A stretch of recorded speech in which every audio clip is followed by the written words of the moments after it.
morning and welcome. You're on to Aspheric TV and this is the morning newspaper briefing. My name is Double Gifts. This is the program where we bring you newspaper headlines, basically front pages of daily newspapers in Nigeria. I'll start off with the Daily Trust newspaper. The major headline here says, monkeypox cases rise, spread to 26 states, FCT. Confirmed cases, highest in 6 years. Experts harp on precautionary measures. NCDC raises surveillance as states trace contacts. Lassa fever kills 168 in 25 states in 8 months. Also, 2023, INEC insists on e-transmission of results. Despite CBN warning, banks rejecting lower dollar bills. Banditry kingpin Bello Turji has embraced peace, Zamfara government. The next paper is the This Day newspaper, and it has it that Atiku, INEC laying foundation for rigging 2023 polls with manual collation of results, says there must be strict adherence to electoral law. Commission clarifies position, insists electronic transmission of results stays. The Leadership newspaper, it has it that constitution amendments, stakeholders kick as LG autonomy reaches dead end. Only 10 states have passed bill. Lagos Ekiti rejects amendment, 14 others likely to follow. Bill requires approval of 24 state assemblies to become law. Also, at Leadership Twitter Spaces, PDP stakeholders hopeful Atiku/Wike rift will end soon. Gunmen kidnap 4 Catholic nuns in Imo. UFC boxing losses. Usman vows to bounce back.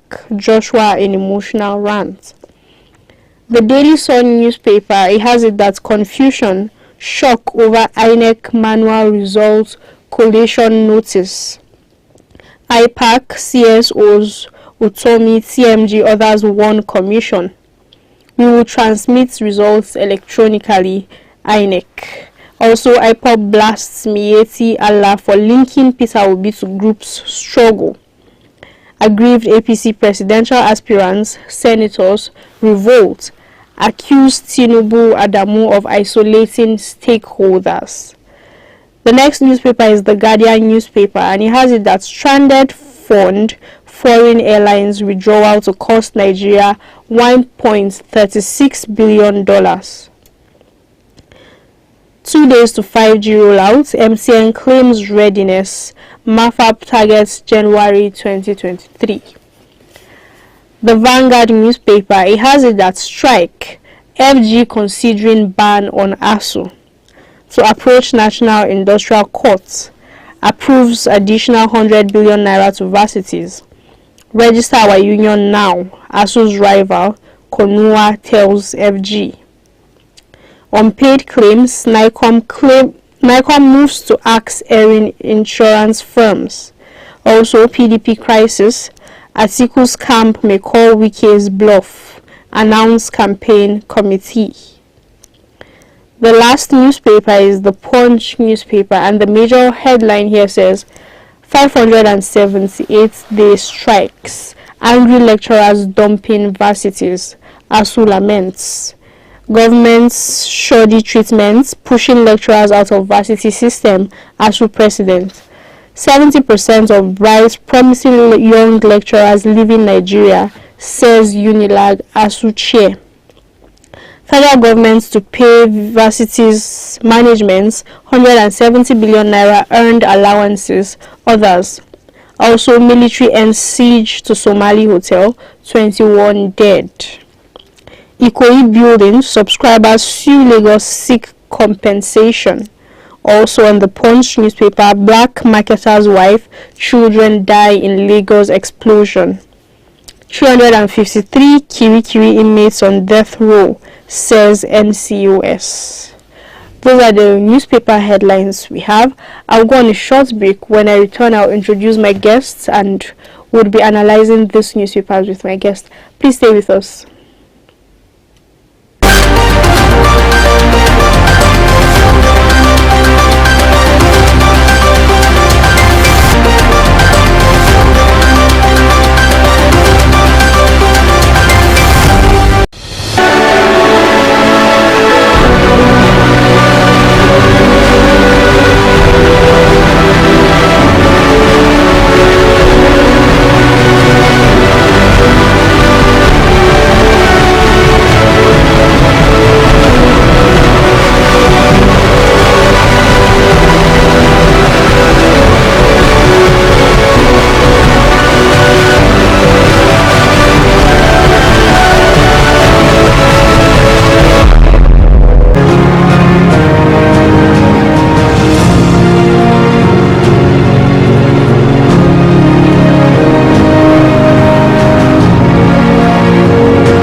I have my guest, Mr. Mustafa Abdul Malik. Good morning, sir, and thanks for joining me. Good morning, Gift. All right, so I think we'll go right into it. I'd want to start off with the story from the This Day newspaper, and I'll just read a snippet of it. Atiku, INEC laying foundation for rigging 2023 polls with manual collation of results. The story says presidential candidate of People's Democratic Party, PDP Atiku Abubakar, has said the idea of manual collation of election results by the Independent National Electoral Commission, INEC, is a ploy to lay the groundwork for rigging next year's general election. Atiku, who spoke through one of his spokesmen, Bwala, yesterday, was reacting to a statement credited to the National Commissioner of INEC in charge of information and chairman voter education, Festus Okoye, that the 2023 general election results would be transmitted manually. The former vice president insisted that there must be strict adherence to the new electoral law, which supports a good use of technology in elections. He said such adherence to the law was necessary as it works in other states whereof season governorship elections took place recently. But INEC also reacted, saying its explanation on results management procedure is being misinterpreted to mean the commission has jettisoned the electronic transmission of results and reverted to the manual process. It said that the position was not correct. Mr. Mustafa, what are your thoughts on this? Because personally, I think going back to manual collation of results, it's like taking us backwards. Yeah, it's like laying, just like Atiku spokesperson said, that it's like laying the foundation for rigging. Exactly. The electoral process is like, it's more. But if we should go by the 2022 Electoral Amended Act, the transmission of result is done electronically, and INEC had done it in Osun and Ekiti State elections. Well, I think after Barrister Daniel Bwala, the Atiku's spokesperson, issued that viral video, INEC too has already debunked that claim that they issued their own is a press statement debunking the claim that they are reverting back to manual collation. They stated it clearly that they had done it in Ekiti and Osun State, and they will not revert back. But one thing I come to understand regarding this is that whether we like it or not, there will be some element of manual transmission of result, because one, it's not, INEC will not say it, will not come out wholeheartedly to say it, because transmission of result is being done by internet. That is, if for instance, if you go to an area whereby there is no internet, what will happen?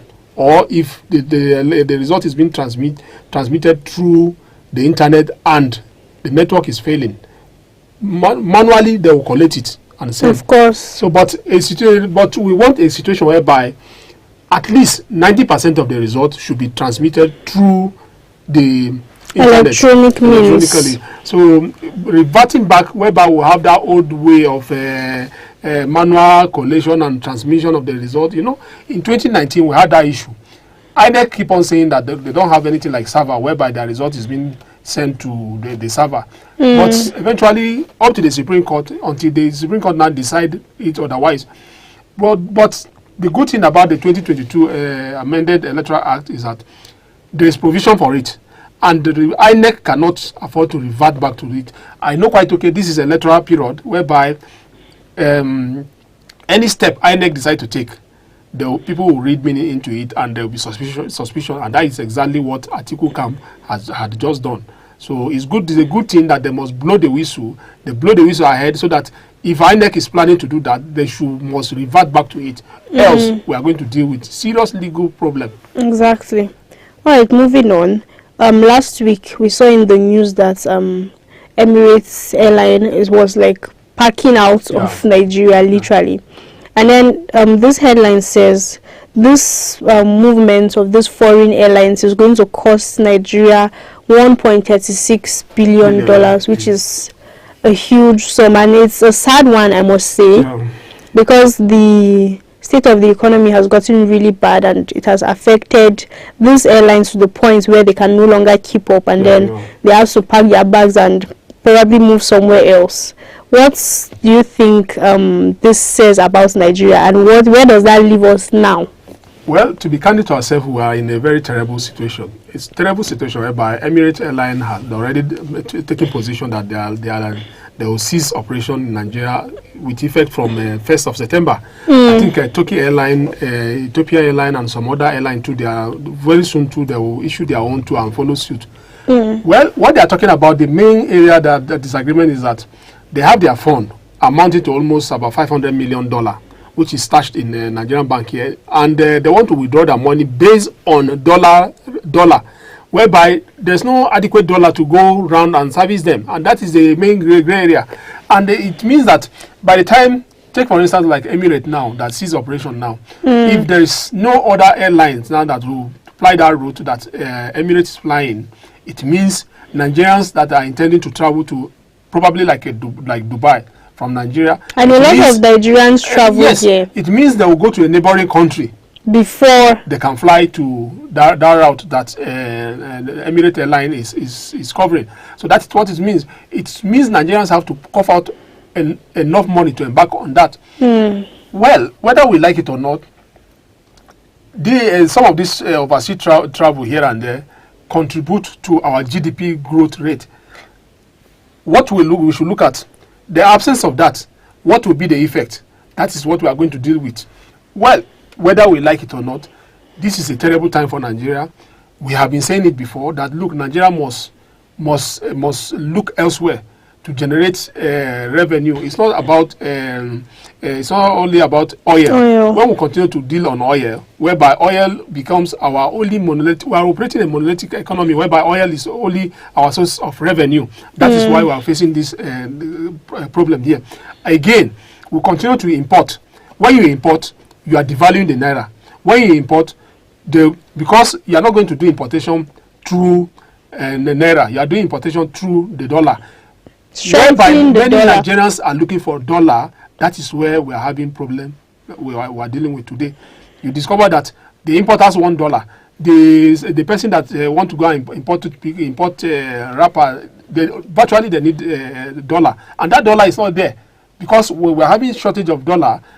CBN cannot give out that dollar. That is why you now see airlines now are not threatening, because who want to travel by Emirates must require to convert his naira to dollar to be able to buy a ticket. That is the problem in this case now. And it's not only going to stop on the foreign airline alone. Even the domestic airline now, I just read somewhere that Air Peace has to suspend their route, the Johannesburg route, because of low patronage. A situation whereby, that based on what they say the embassies delay people's visa. Because of the delay, it now affects the patronage. And this is a part of the what we are dealing with now, the problem we are dealing with now. Although some of this problem is not localized to Nigeria alone. If you look at it very well, even in America now is suffering some shock. The whole global economy, recently there was some kind of a little protest in the UK over high cost of living, which it's being attributed to the war in Ukraine and the pandemic effect. It's not only about Nigeria, but why our own is critical. It's critical because before now, our economy has been unstable, and that is why we are feeling the effect most now. But the good thing is that Nigerians are not reacting angrily. Well, we suffer in silence, basically. We've been silent. And why we are silent? We are silent because election is approaching. We just believe that, look, whatever is our experience today, we'll change it tomorrow. Let's hope that happens, because this is a sad one, just like you had explained. Having to travel to a different location before you can taking another, it's an additional cost. Yeah, and a lot of Nigerians travel for different reasons. Some are going for school and things like that. Health and tourism and like that. All right, let's hope these issues are rectified in no time. Let them not go out of proportion. At times, you understand, just like when politicians are angry here and there, they are angry because of their interest is not covered. If you observe very well, Nigeria is a huge market, very huge market. No any airline that would like to miss a lucrative route. You understand? But they must do this initial grass to make sure that their interest is covered. Understand? All right, moving on to the education sector. ASU is in the news again. Yeah. There have been a lot of back and forth between the union and then the government. And then last week we even saw that the government said there will be no payments of salaries for the months that they have been on strike. Yeah. And it seems to be as though there's no headway concerning this ASU issue. Yeah. So what are your thoughts generally on this issue? I think based from the explanation by the Minister of Education, Adam, what he said, I think it's on Thursday at the press briefing in the State House, he said that already virtually all the agreement, all their everything they have already met the condition, but the only gray area now between the federal government and ASU is the aspect of paying the arrears of 5 months. And said the policy on no work, no pay stand. And ASU too, 24 hours after the education minister says so, ASU too, they issued their own press statements indicating that, look, without paying them for the 5 months, that they are ready to continue with the strike. See, the whole thing is that the situation is so dire in such a way that for good 5 months, I think a semester is 4 months, and now they have exceeded beyond a semester. It means we are going to lose, if care is not taken, if they don't call off now, it means an entire session will be wasted. Even if they call off now, they will still meet up. Exactly. So it means the session has already been affected. Well, we just have to call on federal government to say, look, whatever it takes, just do what they must. They must. But you look at it now, instead of that now, I think Vanguard, is it on Vanguard or one of these newspapers now, all they are saying now is that federal government is considering prescribing ASU. What they mean by prescription of ASU now, it last happened in, I think, 1992 or 1991-92. Long during time. The military regime of Babangida, whereby ASU was prescribed and federal government decided to go after them with military men to arrest them. You understand? And that is what the government now is now trying to think about.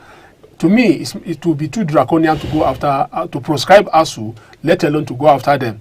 You understand? So we should understand that we're in a democracy. Whether we like it or not, government must continue to negotiate with them. The 5 months arrears they are talking about, it must be paid. Once they pay that money, they can decide to renegotiate some other aspect, but they should pay them their money so that they go back to the class. In the interest of the student. It's a must. And while we are talking about that and then calling on the government's call of the strike, we are told that the Punch newspaper reports that angry lecturers are now dumping the varsities and then moving to, in fact, some of them are relocating basically. Even before the ASU, you know, it's not only peculiar to ASU. You discover that this brain drain issue has been there, whereby Nigerians, professionals, experts, they are leaving Nigeria in droves to go to, especially those ones within the medical profession, they are leaving. And now we are having ASU for 5 months. We should understand something. I don't understand the kind of managers that we have that manage our system. You discover that a situation whereby the economy is not good and they are creating more problem, whereby your best brain that are hotcake to some other countries, you are leaving them. It's like you are exposing their vulnerability before the world, whereby they will just take that opportunity and just leave. And that is exactly what is happening here now. Particularly in the University of Lagos, you discover that the ASU branch, they has cried out. They say, look, a lot of their lecturers, the young lecturers, they have left and they are still living. Because basically during the strike period, they're just idle. They're not receiving any money. And they are not receiving any money, and they are hungry. They can't meet up. We need to survive. Nigeria is already hard. Some of these agencies, some of these international schools, they have agencies that go around Africa to scout for the best brain, and they will pick them. And we have this lots of these people in our various universities. Yes. So this brings us to a fresh problem as it is. It's serious. Even when the strike we won't even know the intensity of the problem until when the school call up and we are back to the school. When you discover that a certain lecturer, maybe if you are a student in the economics department and you don't see that lecturer again, it means he has gone. He has gone. And You then understand? So they will not even live in the normal way of saying, okay, they will put on their resignation 1 month to 2 month notice. Nobody. Because they just believe that the system does not even take care of them. So why should they even go through? Besides, how would they do that when the universities are locked? In fact, apart, is it last week that SANU, that is a senior staff association, I never knew that they were on strike all along. They called them their own strike. They call up. They just also non-academic staff union. Yes. Well, those people are important to us as well, but I think the major body here is the ASU. Without them, there will be no lectures, basically. The will be operating in a vacuum without ASU. Exactly. Let's hope this problem is resolved as soon as possible, because it has really gotten out of hand. Those are the stories we'll cover this morning. My name is Double Gift, and I've had Mr. Mustafa Abdul Malik with me on the program. Thank you, sir, for joining me today. Please subscribe to our YouTube channel. We are Aspheric TV on YouTube, and also follow us on all of our social media platforms. On Instagram and Twitter, we are Aspheric News, and on Facebook, we are official Aspheric News. Thanks for watching. Bye.